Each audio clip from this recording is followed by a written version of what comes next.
Chapter 4, The Contest. Light years away...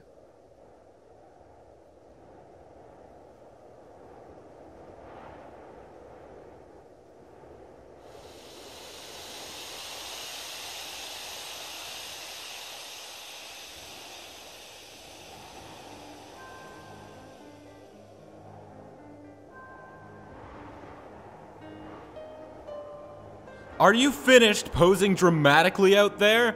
I think Terezi wants a turn. Rose, enter.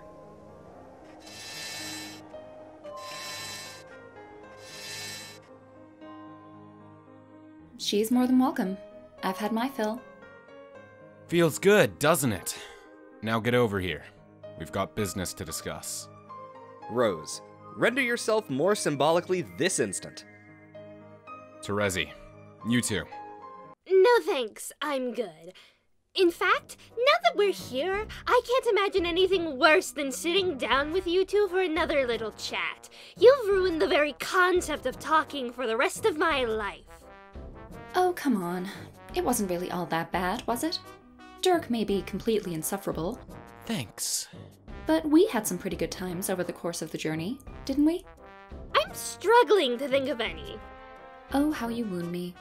3 years of anime plot analysis is enough to turn any relationship sour. Alright, that's fair. The anime was rather tedious. Wow. But I posit that it could have been much, much worse. At the very least, none of us succumbed to substance abuse. Or re-succumbed, I guess I should say. The perks of not having an appetite or a liver, in my case. In yours? I'm actually not sure. Perhaps the underlying cognitive dissonance or trauma you were originally trying to distract yourself from is no longer a going concern? Or... no, wait. That's not right. I'm thinking of a different Terezi. Or maybe I'm thinking of a different me. Maybe the different me is thinking of a different Terezi, and I'm just witnessing the thought happen as a bystander. It's much the same thing at this point. And I suppose I'm also prematurely ruling out the potential of anime functioning as an abusable substance. In which case, I've got very bad news for all of us. We may need to formulate a 12-step plan. Let me know if you show any signs of withdrawal. Rose, oh my god! My point couldn't have been made more obvious if you sat on it! We may be in complete agreement about Dirk being a tedious nookwipe. We are? Shh! But newsflash, you aren't actually any better! Sleep without Soper doesn't come easy to my species, and yet I somehow managed to spend a good chunk of our 3-year journey unconscious. That's how fucking tedious the two of you are. And the worst part is that neither of you actually have the decency to do anything legitimately awful. You just sit there and drone on and on, talking about things that don't matter and asking questions that don't have answers. We're on a new planet, seeing things which have possibly never been experienced before. And all you can think to do is hole up in a cave and regurgitate completely pointless bullshit? It's called philosophizing? Well, it should be illegal as far as I'm concerned. Ugh! Stop calling her that! Okay, I'm done. Screw you both. I'm going to introduce some plants to the troll emotion we call terror. Well, if you change your mind about the philosophy. I won't. Okay. That was odd. Even by Terezi standards. She's fine. Doubtless. But wouldn't it be best to wait for her to return before discussing our future plans? Whether she likes it or not, she is a part of this goofy expedition. She isn't a part of this, though. A part of this? This. You mean she isn't a god? She isn't a ruler. She isn't suited for it. And we are? Come on. You know that we are. But I think I can present a pretty convincing case if need be. So you wanted to have a dialectic about it first, just to be sure. I'm game. Where shall our allegory begin? Beg pardon? Oh, come on. The cave? I have to say, I'm a little disappointed in you.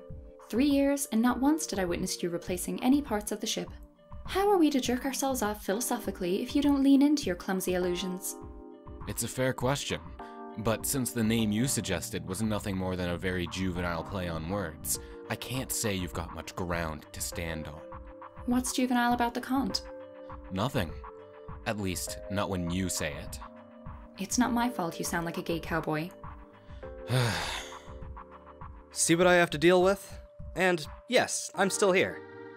For the time being, I want to keep things brief, narratively speaking. Look, we can have this argument later. I'll pencil it in. For now, we need to talk about Deltridus. I'd like to suggest a preliminary topic of discussion. Shoot. Or rather, a point of constructive criticism. That name. Yes? It absolutely blows. Okay. In the interest of open-minded discourse, I'd like to counter by saying that I think it's pretty dope. But it's fine. We don't gotta settle for that. Do you have any better suggestions? No. I'm simply making an observation. You could at least come up with an alternative. Making shit is hard. I think having a good name for this planet is an important first step in telling its story, which is what we're here to do. I agree. Names are potent symbols, after all. I just think we have a different understanding of what a good name entails in this instance. Huh. To be clear, I think it's the perfect name for this place.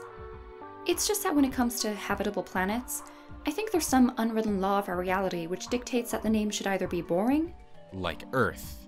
or insufferable. Like Alternia or Before Us.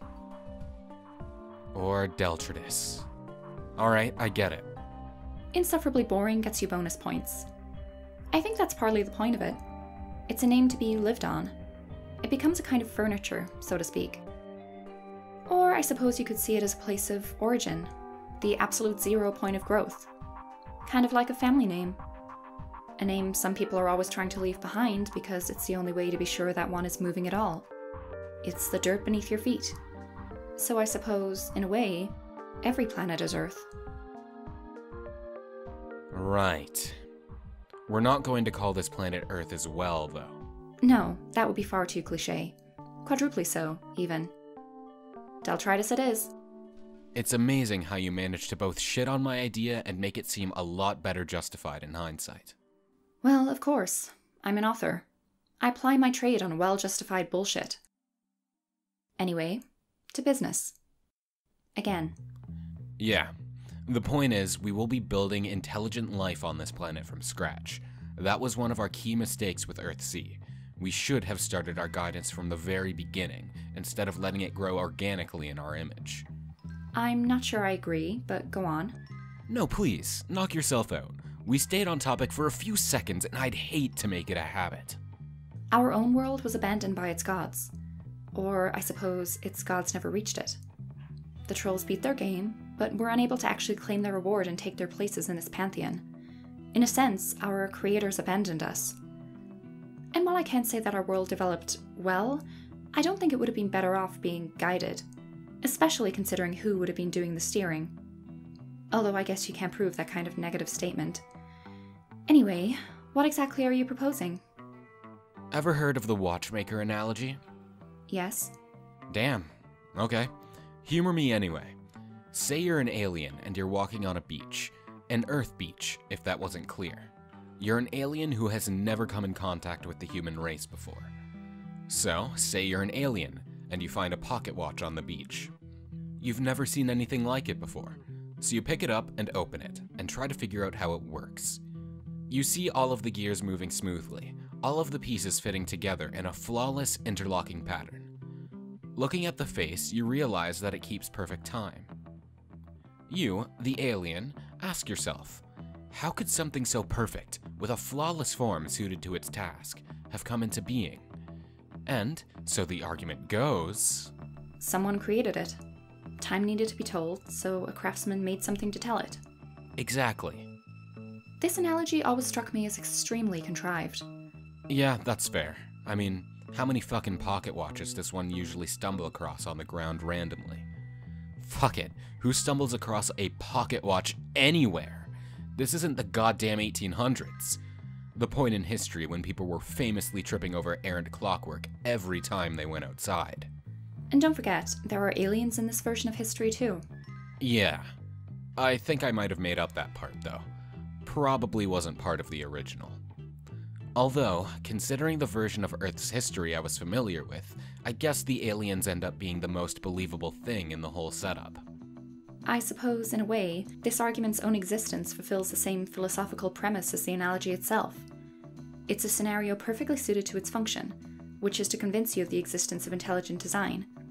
One that is so unlikely to have arisen by chance that the presence of an artificer is the natural conclusion.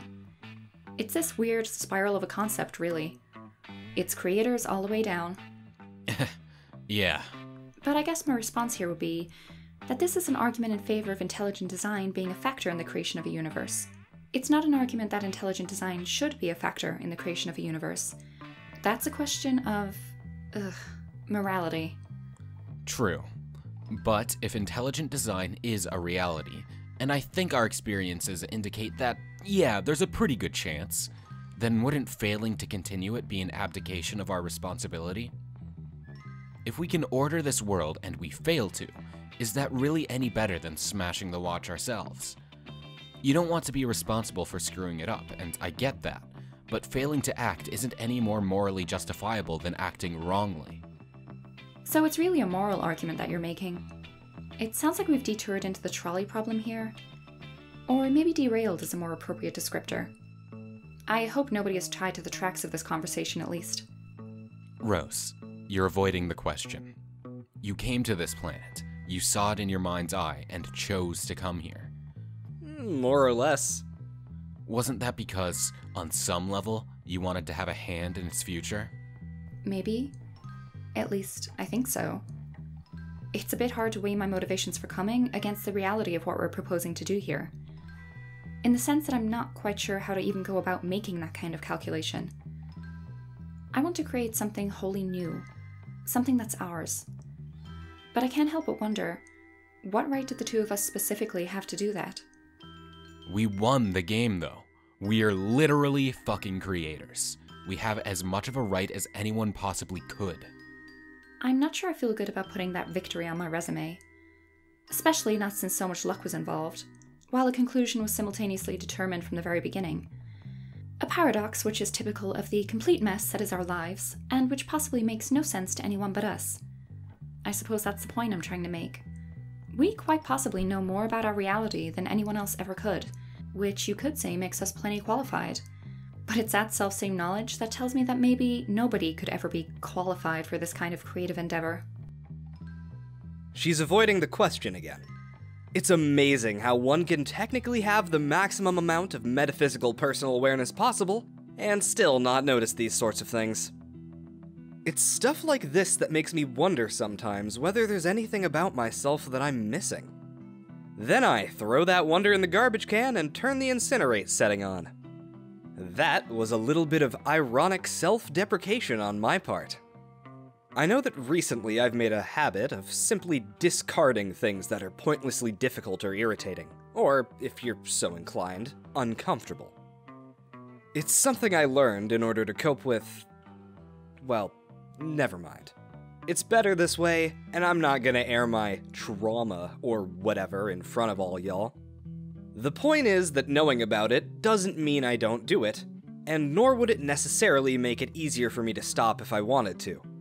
Personal failings, if you can call this one, don't work that way. I would know. I also know Rose is probably just the same. She sees it happening and can't stop it, and takes a strange pride in knowing herself so well. And at the same time, she feels hurt to be so utterly predictable to herself. But that's a pain you have to lean into when presented with the sum total of all possible self-knowledge. I suppose this actually kinda answers the question about ultimate self-awareness? Damn. Did we just identify and then immediately solve a mystery in the space of a few paragraphs? I think we mighta. Good work on us. Even so, I want to do this. I have to want it. How could I not, after everything we gave up to make it happen? Walking away at this point would be... well, regardless, we don't have the option. The Theseus is totaled. I almost want to make a joke about us not getting it insured, though I'm worried it might indicate what Dave would call early onset responsible adult syndrome. It's easy for him to make fun of us. He's immune. Possibly. He certainly wasn't showing any symptoms at his last checkup. But that was well over 3 years ago at this point. Rose looks off into space, seeming to exist at a very great distance for a while. And then, at a perfectly calculated moment, she chuckles quietly, almost mournfully to herself. I'm rambling again. Told you so. It's okay. I'm sure there was some good reasoning buried fuck deep in there somewhere. Future archaeologists will unearth it eventually. Sounds like you've made up your mind, though. Maybe. She hesitates again. Not sure? Oh, come on, Rose. Yes, you are. You know that this is what you want to do. More than that, you know that it's the right thing to do. Might as well get it over with. Fine. Excellent. What? Don't look at me like that. She was already on board with it in all but name, and we both know it. So why waste our time? You've got better things to do, and as of right now, so do Rose and I. I cordially invite you all to fuck off with your judgmental attitude. By which I mean fuck off right back here, because we've still got important exposition to deal with. You mentioned playing a game together. I take it that this is involved somehow? Bingo. And I take it you have a format of play in mind as well. Yep. So I guess the basic premise is, yeah, we could establish a new civilization on Deltridus, cook up a new freakish alien species and steer them towards playing the game at a distance using the command terminal. It would certainly be a challenging application of our combined skills, but it doesn't strike me as being all that fun by itself. For clarity's sake, the second game you're referring to here is the game that we played 10 years ago? Spurb? Or Scrub, I guess? Whatever it'll be called this time around. Yeah, that's the game. Gotta be careful with those capitals. The game between the two of us is going to be different. I propose that we turn this into a contest of sorts. Each of us takes responsibility for creating our own separate species, each with their own design, society, and culture. Then we pit them against one another to see which will ultimately play the game. For the love of God, please let's call it something else. If only for the sanity-fraying memories of memes long past. That's our culture you're talking about. Have some goddamn respect. Actually, it was my culture. I think it's more accurate to say that you appropriated it 400 years later. You're right. I'm sorry. Mea culpa. I regret everything. Bullshit aside, that's the contest I'd like to propose. 2 gods, 2 species, 1 copy of the game. We have a lot of time to kill before it's ready to play. Might as well have some fun in the meantime. I'm intrigued. That's good. Intrigued is good. I have a few questions before we begin. First and most pressing, how do you propose we go about doing this? What are our raw materials? Unless you're planning on giving me a rib, I'm not sure what we're going to work with. That's fair enough. There doesn't appear to be anything in the way of animal life on this planet for us to use. But that's not important. We've got all the raw material we need already. Quite literally, in fact. We're going to make the new species out of us. I see. Don't worry, it doesn't imply actually breaking ourselves down into usable matter or anything like that. What I mean is that we have 2 humans worth of genetic material to start from, and, more importantly, the technology to use that material to synthesize something new. So, ectobiology then? That's part of it, yeah. Let's take this into the lab. The lab? Yeah. It's just another fucking cave, okay? Dirk and Rose, proceed to lab. This cave has a lab-like ambiance, I'll give it that. And I've seen a few labs in my time. Sweet. It's got the Lalonde witticism of approval. No honor could be higher. I'm sure I could have come up with something better if I wasn't still internally reeling at the prospect of us becoming our own biblical progenitors. Yeah, the old bearded man in the sky wishes he had one of these babies, though. All he had was heterosexuality and a very long con. Although I guess they're both essentially the same thing. Oh shit. There's something so delicious about the 2 of us being the ones to populate an entire planet from scratch. The irony doesn't get much sweeter. How quickly you learn, my child. I am so proud of you. Anyway, that horseshit aside, it turns out that basically all of the equipment that Spore gave us can be integrated into one device, with the ability to perform both alchemical and ectobiological functions. The idea is pretty simple. We each contribute our own genetic sequences in the form of paradox slime, and then use it as a base to graft a new material onto using alchemy. Doesn't that strike you as a little, What? you know, incestuous slurry adjacent? Oh, that shouldn't be an issue. We're each going to be keeping our slime to ourselves. How courteous. In any case, after the base material is collected and the alchemical mix is finalized, we rapidly accelerate the development of the synthesized life forms to a point at which they can form a society of sorts. So in theory, what the mayor and his associates did on Earth-C, but just larger in scope, instead of staying within the framework of a species that already exists. And here, we won't be waiting thousands of years for the development to happen in real time. This plays to our advantage in more ways than one. For one thing, it's pretty clear that we aren't going to get this right on the first try. I've been conceiving of this as a long game of many individual moves, each of us building and advancing in response to the concepts thrown out by the other.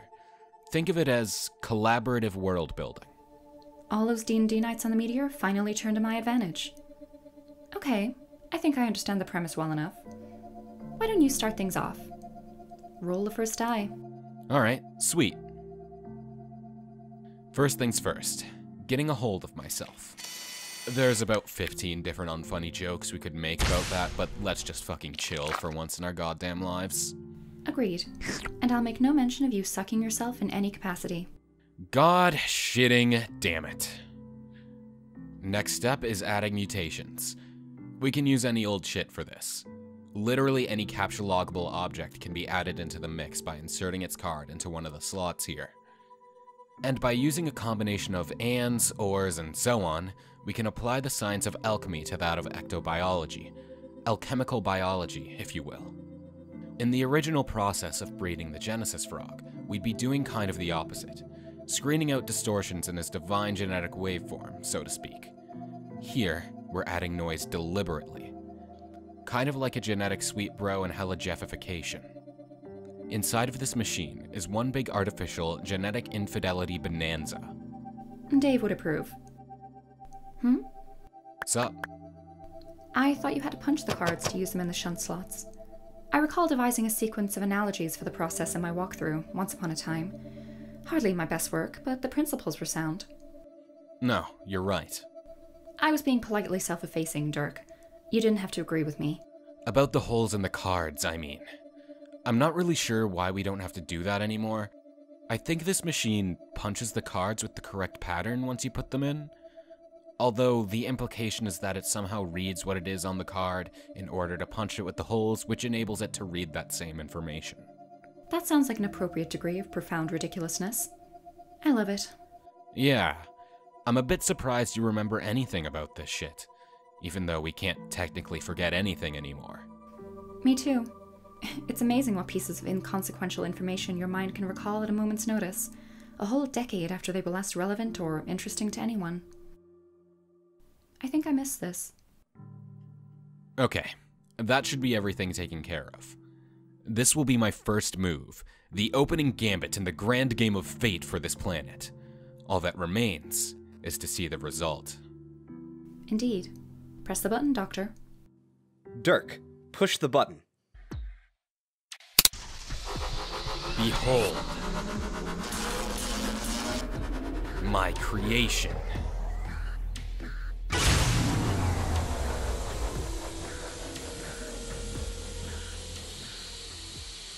Dirk and Rose, behold.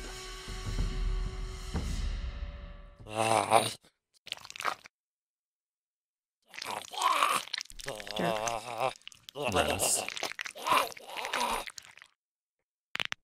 Game on.